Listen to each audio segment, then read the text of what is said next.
That's it right there, YouTubers. It's kind of hard to see. Picture of a jet ski from a cell phone. So I'm just giving you guys an update on the Polaris SLT 750. Unfortunately, the project had to go. I ran it twice. I just uploaded the first time I drove it. I uploaded a video of me doing that. It was really 20-25 second video. Had some issues with that jet ski, in particular there's a lot of fuel leaks.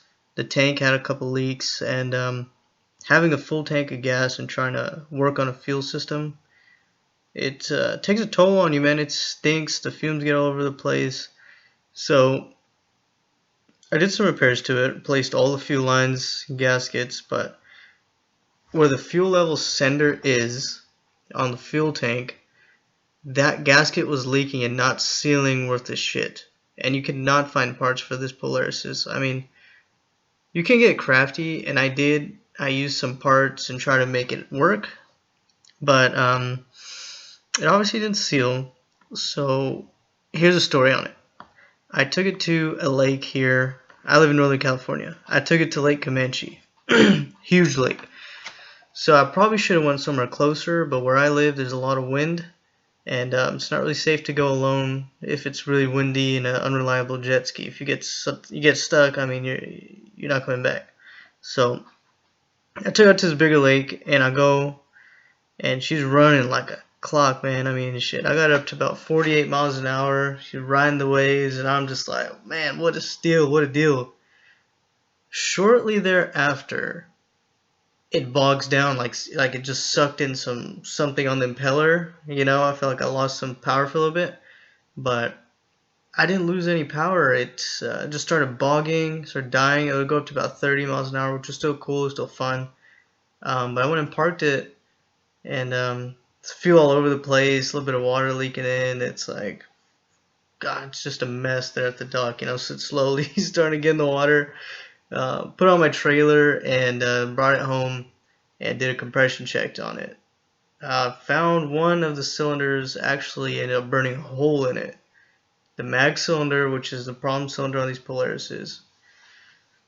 So I sat down and kind of considered my options at this point. I can buy a new piston, and I use jug, piston rings throughout the whole thing, etc., etc. But during the process of me looking at the prices for these parts and sourcing them, and then ultimately considering the reliability after repairs, I consider I'd probably be better off if I sold it as it was, still running, still capable of running 30.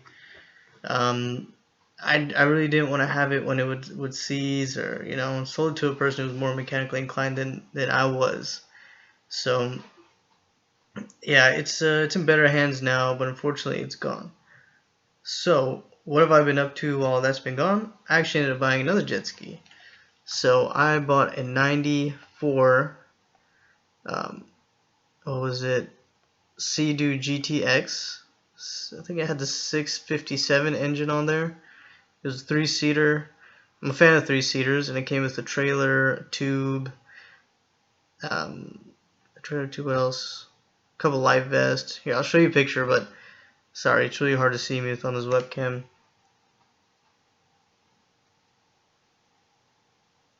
I don't know if you can see it. Yeah.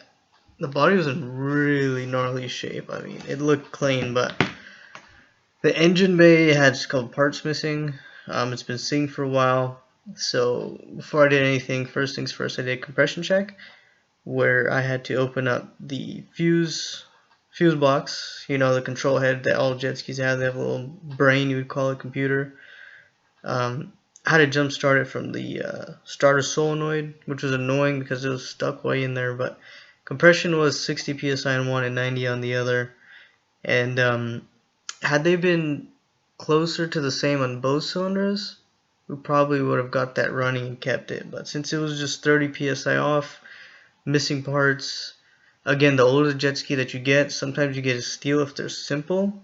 But if you get like a Sea-Doo, Polaris, Yamaha, older than like a 02, 03, it's very hard to find parts and very hard to find them in good condition at reasonable prices. So that one ended up leaving too, and I have an addiction to these jet skis. I bought another one.